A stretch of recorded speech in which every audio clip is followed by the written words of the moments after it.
Welcome to the Healers Café, conversations on health and healing with Dr. Manon.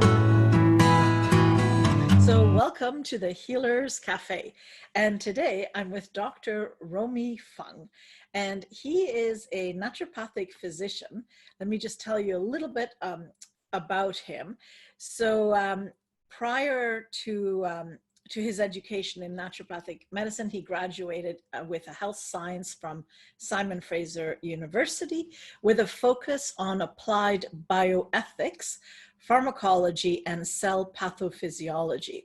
And he's currently pursuing his education at Queen's University to obtain a master's degree in aging and health, while he's also building his practice. His research project consists of a scoping review of efficacy of curcumin in the treatment of Alzheimer's disease. He is as well a Bowen therapist, and that's how we met. Well, actually, we might have met. Yeah, that is probably how we met. Anyhow, so welcome, and it's really a pleasure to have you on the show. Thank you very much for having me. Well, there's so many things we can talk about. Definitely, I want to talk about your study and aging. But let me start with the same question I ask everybody else. What brought you into the healing profession, the healing arts, or whatever you want to call it? But what actually started all this for you? It's always really hard to look back. I think the funniest thing, if I may to bring this up, of course, the cliche is I've always wanted to be a doctor. I know growing up since I was young, maybe even as young as 5 or 6, I've always wanted to be a doctor. But there is that specific question: what kind of doctor? And that kind of fluctuated throughout my childhood. But whilst I was growing up, I was exposed to, a lot of your typical growing boy and his video games. And every video game I've played had to do with role playing. So, and every single game that I've played, I've always taken the role as healer, whether that be healer, cleric, priest, high priest, whatever. I've always took enjoyment in playing that role, whether or not that be on my own or as a group or as a team. And that kind of really emphasized growing up, knowing that I wanted to be in the healing arts. And then, of course, having seen my doctor quite often when I was growing up, I grew up with a few health conditions, one of them being a very sensitive gag reflex. And I think I saw about, more than a dozen doctors in regards to that. Even though they didn't really have the answer for it, it was seeing them and watching them conjure, their diagnosis and making sure that you were cared for. And that really built my kind of understanding in medicine, and also thinking, what, this is probably the location that I see myself working at. And so it wasn't until I encountered a few challenges along the road. So one of them being shortly upon entering high school. I was bullied, and I didn't really have much support coming in from the family. And then I fell into a state of depression. And that took me out of school for quite some time. In fact, maybe approximately 5 years. Wow. So officially, I didn't actually start high school until I was 18. But during the 5 years, I went through, medication, and so I was prescribed on quite a few antidepressants and anxiolytics, so Zoloft, Prozac, etc. I went through numerous counseling, and I was even hospitalized on a couple of occasions overnight just because I had some suicidal ideations. I guess I didn't know what I really wanted in life afterwards. And it wasn't until I got to my most recent counselor, and she told me that there's nothing wrong with you. I want you to start volunteering anywhere. And so we worked together, and she got me volunteering at like a daycare. I tended to children, and that's when it kind of all sparked up again. So I think healing was one thing, but the second part of my journey, which is a big emphasis right now, is passion. And so I think I found kind of like the passion, or even um, kind of my calling in being able to help someone. Because I think Wow. helping someone, reaching out a hand, listening, etc., is also not only therapeutic for the recipient, but also for the one who's providing it. And so the more I volunteered in different occasions and different situations, so I volunteered at senior homes, senior centers. That was pretty much majority of my exposure, which got me into my Alzheimer's studies and research. Right. But and many other locations that really built up why I'm here in the first place. Wow, those definitely parts I did not know, and what a what a journey to go through that too, and also just to notice, it was one person, the act of one person who said, "Hey, try this instead," just because otherwise it's kind of all the same, and everyone has that choice, and somebody made a or recommended a different choice.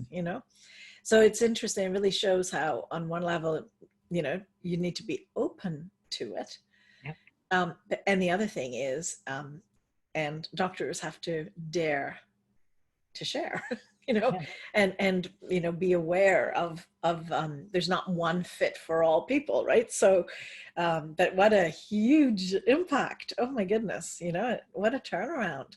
And exactly what you said, there's not that just one level. And so having gone back on my feet and started high school at 18, I thought to myself, what was it before that I really thought about?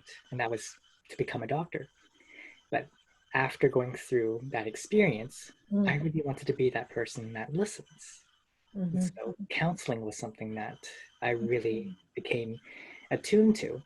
Right. And shortly after, I got exposed to acupuncture, and that helped a lot, greatly actually, with my sensitive gag reflex. With my passion for nutrition, I did that Google search. I mean, there's Google everywhere now, but I Googled nutrition, acupuncture, and counseling, and that got me naturopathic medicine.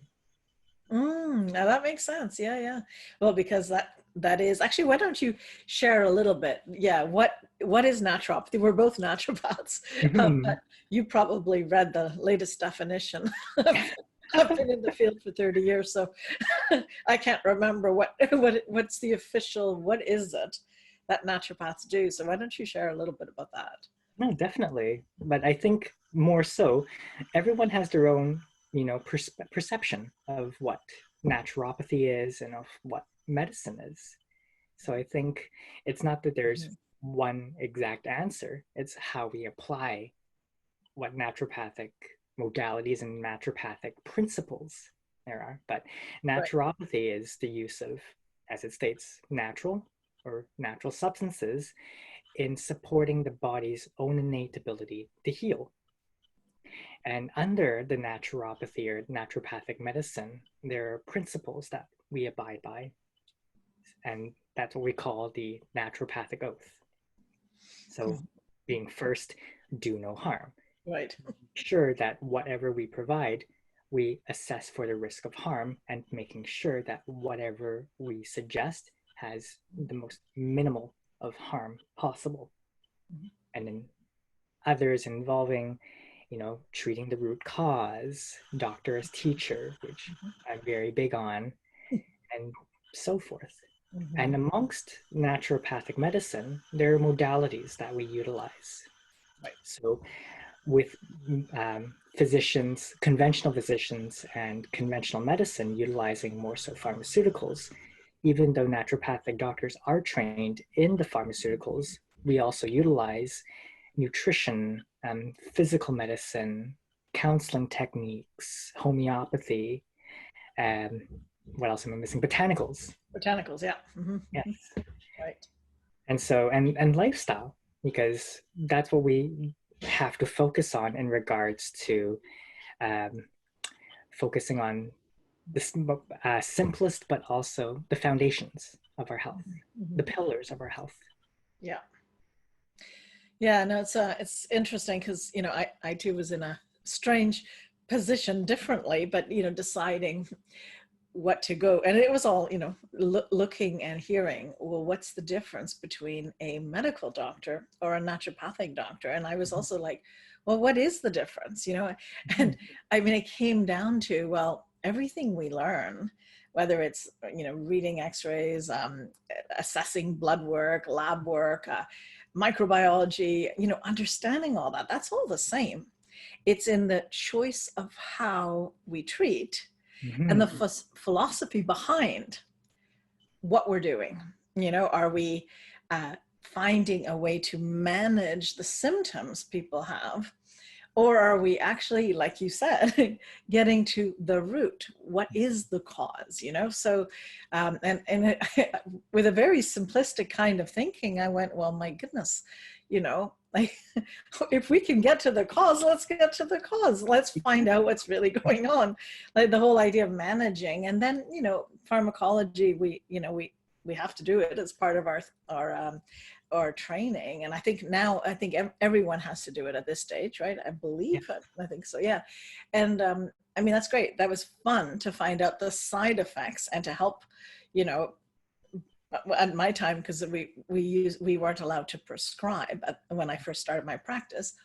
We were allowed to tell people, go back, because, by the way, this drug and this drug, you shouldn't have them together in the same body, you know? So at first I became really interested in this, but also, you know, a little weary about it and all of that. So anyway, my decision was pretty clear to go into the cause and do no harm, and, you know, and find natural ways, because ultimately the body is incredible, right? So, you know, so that's anyway, very interesting. So then you went into naturopathy.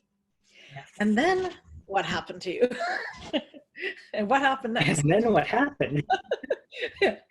So it was in the middle of naturopathic school. So I did my training at the Canadian College of Naturopathic Medicine.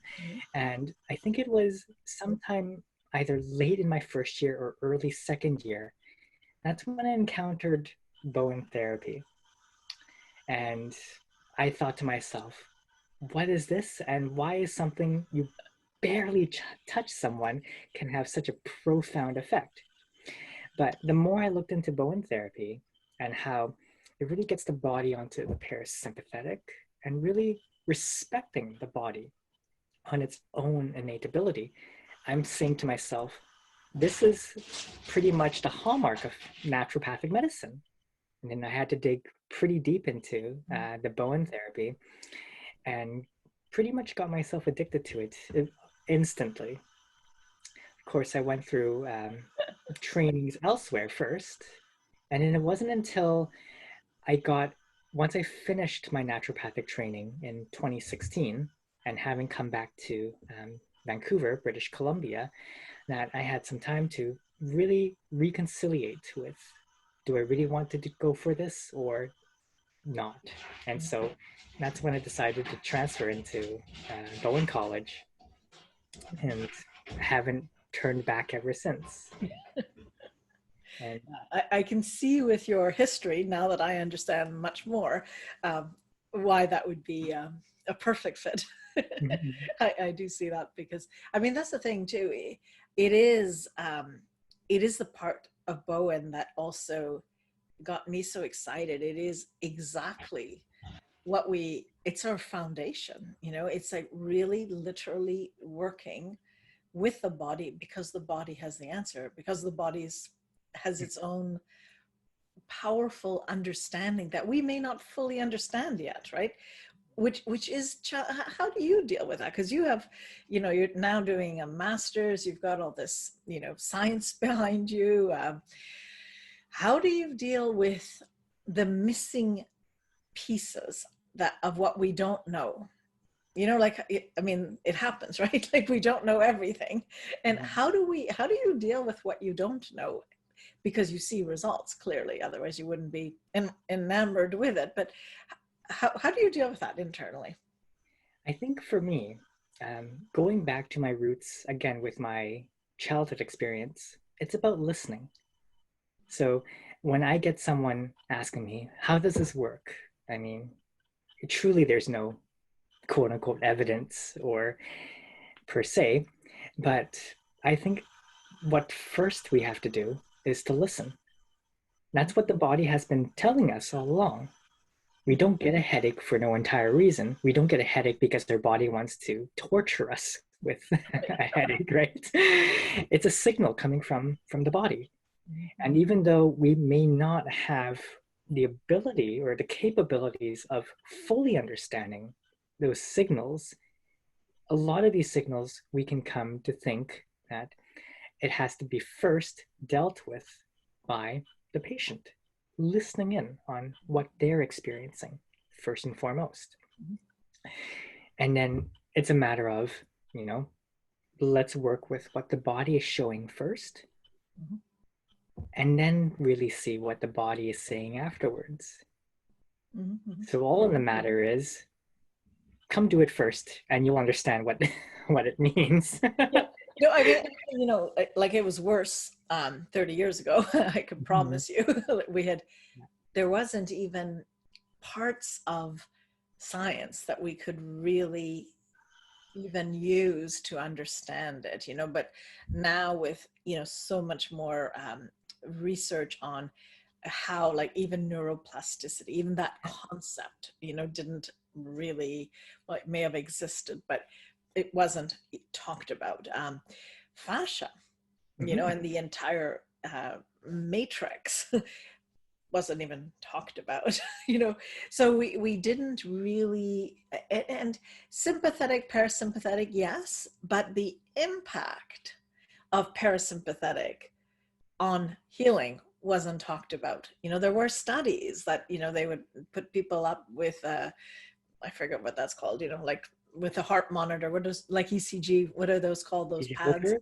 Oh, those pads, the whole monitor and those... Yeah, no, the sticky pads, that measure the electrical electrocardiogram. Yeah, like any of those, whether it's for the brain or for the heart, like, and now they've used it for meditation, but they also have used it to notice when bone healing takes place, right? When osteoblastic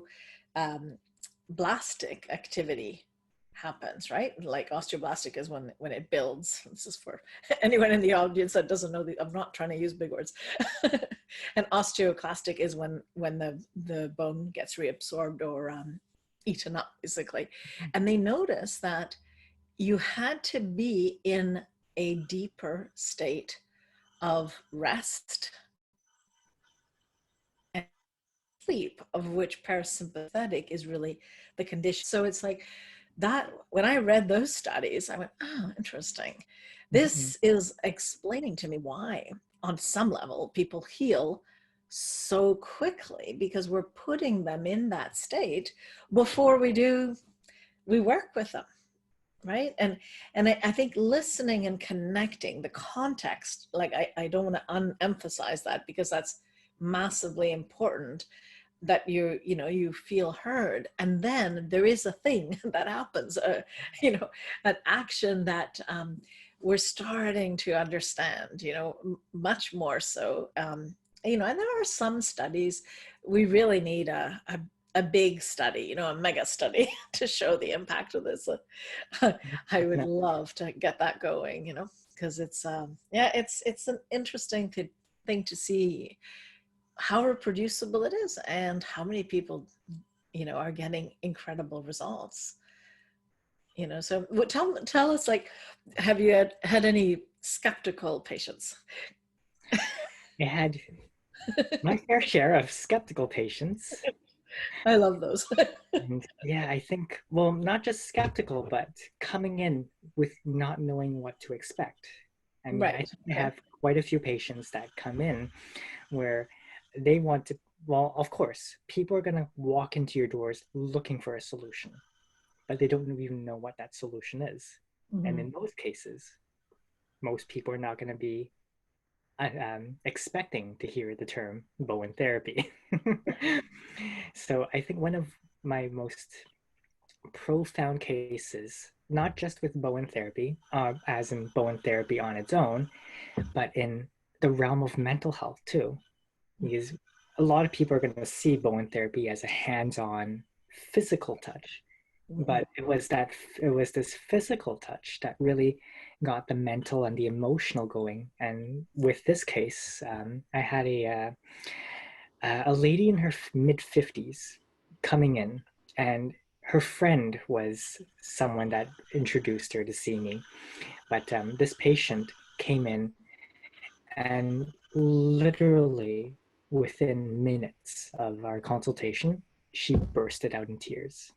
She was going through a lot of stress, especially with family, and she didn't know how to handle it. And she felt almost helpless. And for 30 minutes, we talked about it. I thought I would give her the space Mhm. for her to be heard and for me to really understand. Like, this is probably the important part, that I probably play a role more so than most other practitioners, is allowing myself to be in the shoes of my Mhm. patient. I'm trying to figure out what's really happening. And I thought to myself, I had a bit of extra time. She's expressed a lot and she felt as though we can definitely do something. But I really felt like I couldn't leave her at that point. I was afraid, or I was scared, that she would potentially harm herself. Mhm. And even though we have instances where we can contact professionals to make sure that they're properly addressed, I Mhm. needed to do something that would get to her immediately. And that's when I said to her, let's get you on the table.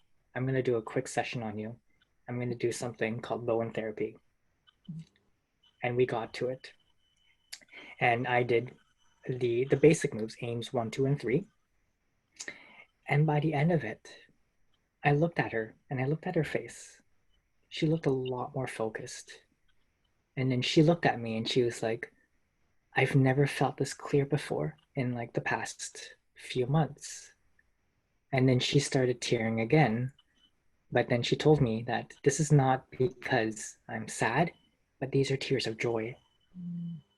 And so it was from that moment, then we decided, let's get a plan going. And that's when I decided to add in the naturopathic elements, making the nutritional work Mhm. and lifestyle. But, and I mean, I like Bowen therapy as a standalone treatment as well as a combination because it's so complementary. But by putting them together, you don't really know which one works and which one doesn't. Yeah. But this was one of those cases where I did it first before I could even do anything else. And look at how much power there was just right at the end of that session. She felt so motivated that she was willing to even do what I recommend with the naturopathic approach. Yeah.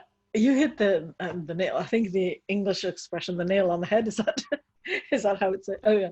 So yeah, at least in my clinic, that's the experience I would have too, of once the patient feels that their body is capable of such tremendous shifts, it's like now it's like whatever you might offer to them, what else you might offer, they're listening, you know, whereas before it's like, oh, it's almost like they dragged themselves here or somebody told them to go, but they're not committed. They don't have a felt sense of like their body can do anything, because we live in a culture that says, oh, yeah, you can't do much, or guilty about whatever you do, but not in love with the incredible power within, right? Like and I think that's yeah, I mean, my specialty was pain, so it's like I had to do pain first, because if you don't get people out of pain, it doesn't matter whatever you tell them, they, Right. it's like, just get the pain, take the pain away. But it's interesting with your specialty in mental illness, or I think we're not allowed to say specialty, your special interest in Yes. mental health. I need to be politically correct, but your passion for and your experience throughout all these years in helping, like, yeah, what yeah, it's fascinating to see that shift and how powerful that is. Anyway, I want to shift a little bit because I realize I want to make sure we talk about your, Alzheimer's, and also your current project on curcumin. So maybe share a little bit about that as well. Yes, definitely. So I've worked with a lot of seniors, and the easiest thing I could say is I've worked with seniors for pretty much almost 2 decades of my life. And I know that my respect for the geriatric population is so great, that because they've practically founded our society today. And that's probably the foundation of my interests in dementia and Alzheimer's disease.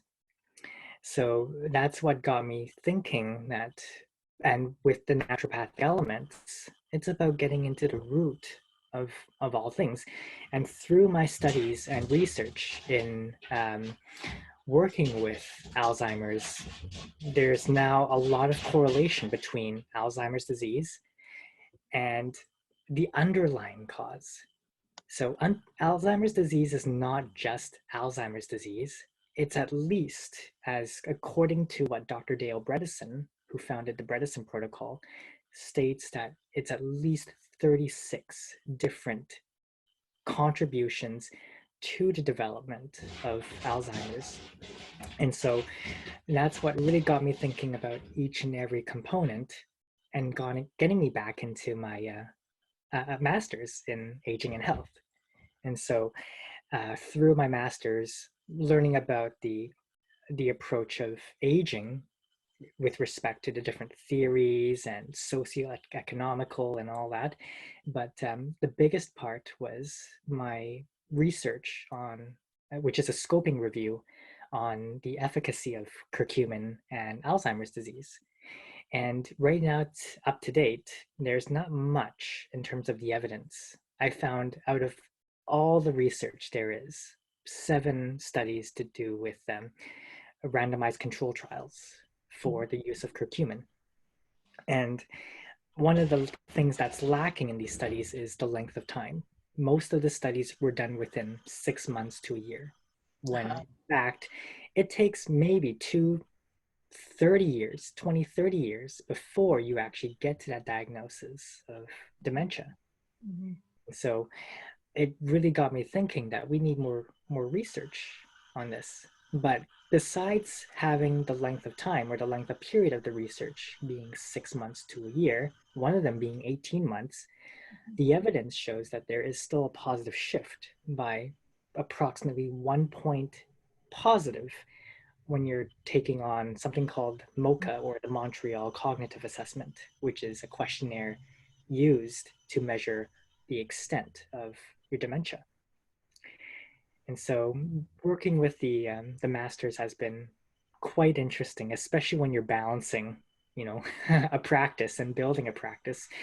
And I'm very excited to share that I might be even bringing that research into my PhD starting in September.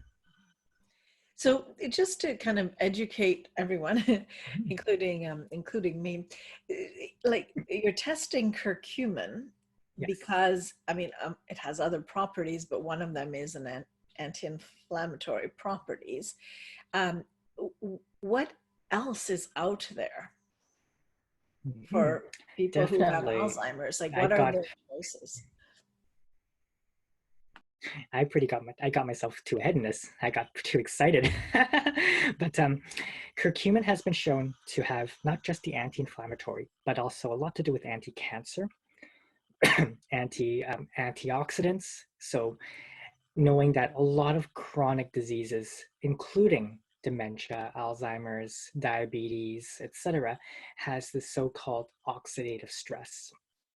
And curcumin has a really good amount of antioxidant levels. There has been a lot of research starting with animal studies showing that curcumin itself can really help with preventing or even dissolving the beta amyloid plaque, which is cognizant of the diagnosis of Alzheimer's disease. It's that sticky material that's stuck in the brain and that's preventing the brain to undergo its own impulses, and thus the communication between the brain is then compromised.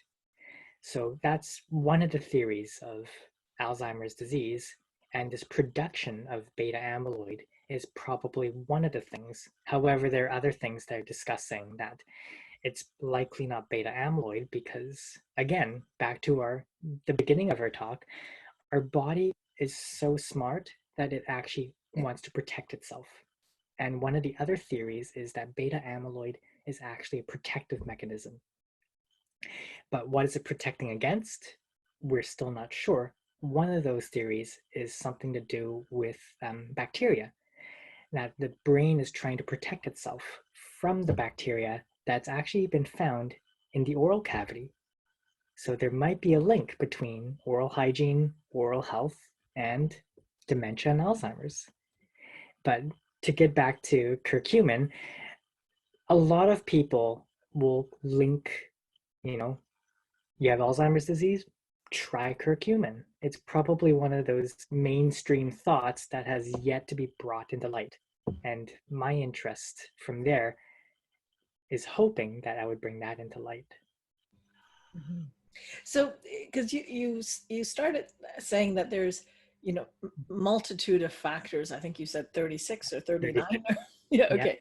Yeah. And then they name it this name, but like so many conditions, it's multidimensional and multi-causative because we're complex human beings. So it kind of makes sense, right?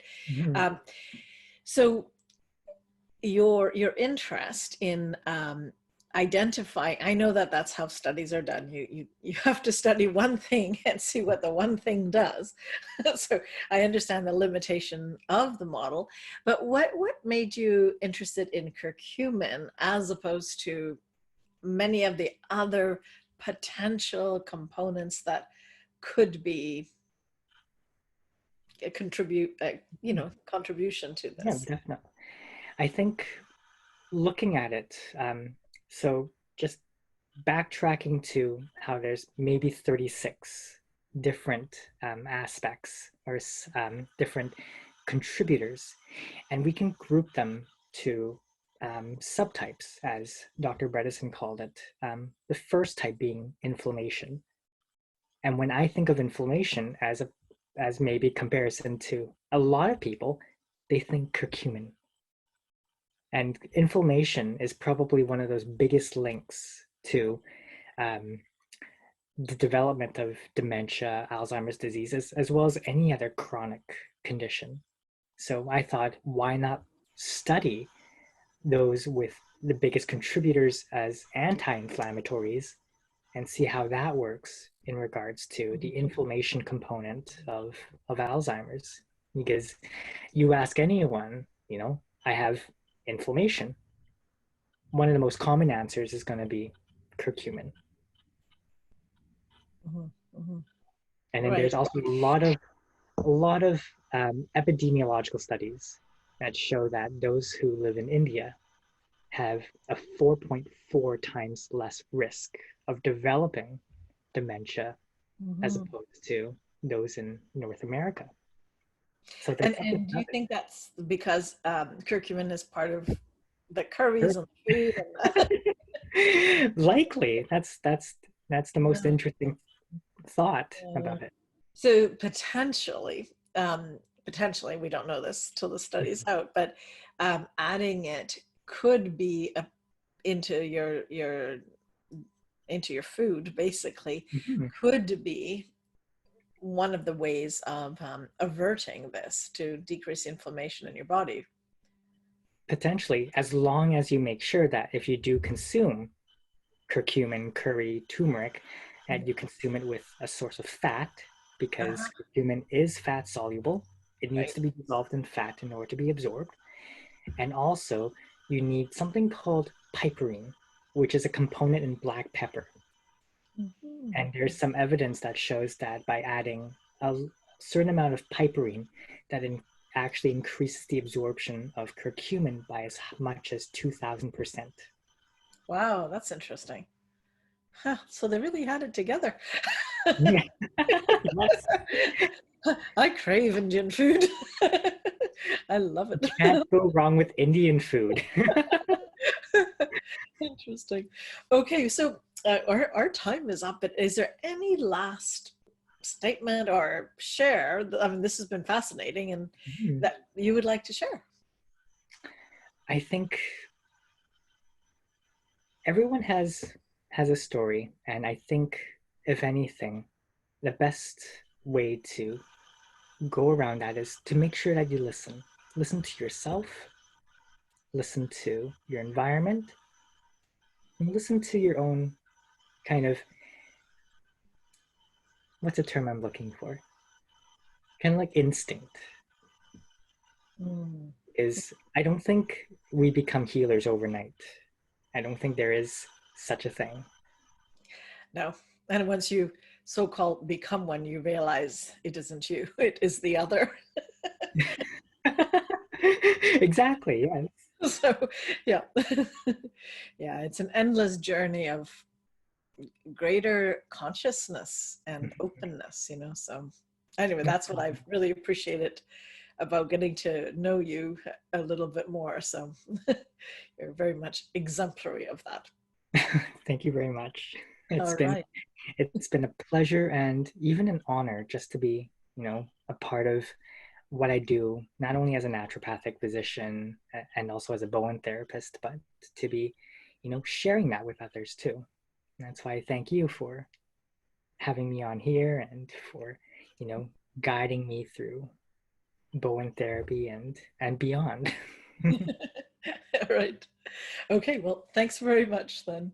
All right, thank you very much.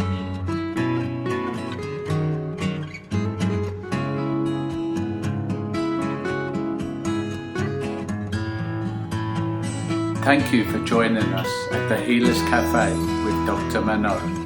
For more information, go to drmanonbollinger.com.